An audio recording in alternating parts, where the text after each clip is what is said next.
Let me ask you if you think Janet Yellen executed the perfect dovish hike yesterday.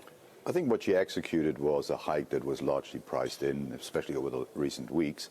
And what she confirmed was that actually the economy is moving along the trajectory that the Fed had projected all along. They haven't really changed their outlook. If you look at the dot diagram they usually publish, they're basically on that path. And we expect another 2 rate hikes this year. This is largely priced in as well. And the Fed has indicated that we'll see something like 3 rate hikes again next year. There is some expectation whether they might accelerate that. But I don't think that's really likely at this point in time, because I think we will see more movements by the Fed, but they will continue to be accommodative. They have no reason to be in a hurry.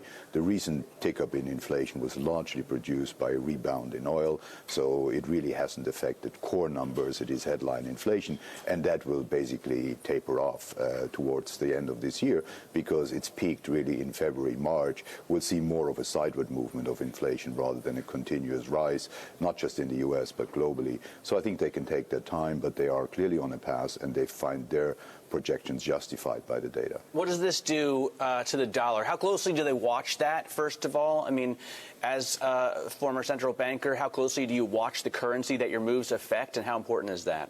I think central banks really take the exchange rate as a data point in their decisions. It's not a decision variable. So neither the Fed nor the ECB are small economy central banks. They're large economies, and they focus on domestic performance, and the exchange rate plays a role in that. Actually, if you look at the U.S., the degree of openness, that is dependence on trade in the U.S. over the last decade and a half, has moved up from 8% to 12%. So what happens globally is more important to the Fed decision-making, because it's more important to the U.S. economy. But they're going to focus on the U.S. economy and what is happening there. And I think in that part, they will look at the exchange rate with some benign neglect. But at the same time, they can't afford the exchange rate to derail the U.S. recovery. And in that sense, I think they will have one eye on the exchange rate as a data point, not as a target or a decision variable. Axel Weber, good morning from London. Guy Johnson. Looking at the discretionary budget that the Trump administration produced overnight, the implication seems to be that actually it's more neutral than maybe the markets are priced at this stage. Do you think actually we are going to see the fiscal expansion that maybe many hope for? And if we don't, what are the implications? I think we're definitely going to see a tax program, which has been announced by the administration very early on.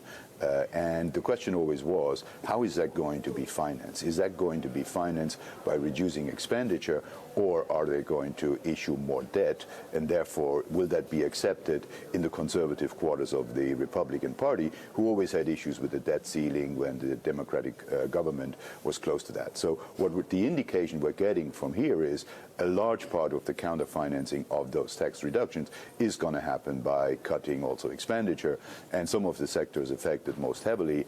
There are some standard ones that everyone expected. For example, the environmental issue, which will sort of raise concerns in the rest of the world, because we really just came out of the Paris meetings with a clear commitment to reduce carbon emission. But there are others which are, in my view, more surprising, like subsidies to agriculture, that might have to be seen in the context of sort of the trade policy that will be more inward-looking rather than continuing global exchange of goods and services, and in particular agricultural goods. So the whole package, I think, since it's new, I haven't analyzed it in detail, but the indication it gives for me, 30,000 feet, is a lot of it will be financed by reducing expenditure rather than by issuing debt. And I think that to some degree is reassuring, because moving into a more indebted situation, given the high debt level of the U.S. relative to GDP already, would have raised some questions. And I think those are becoming more clear.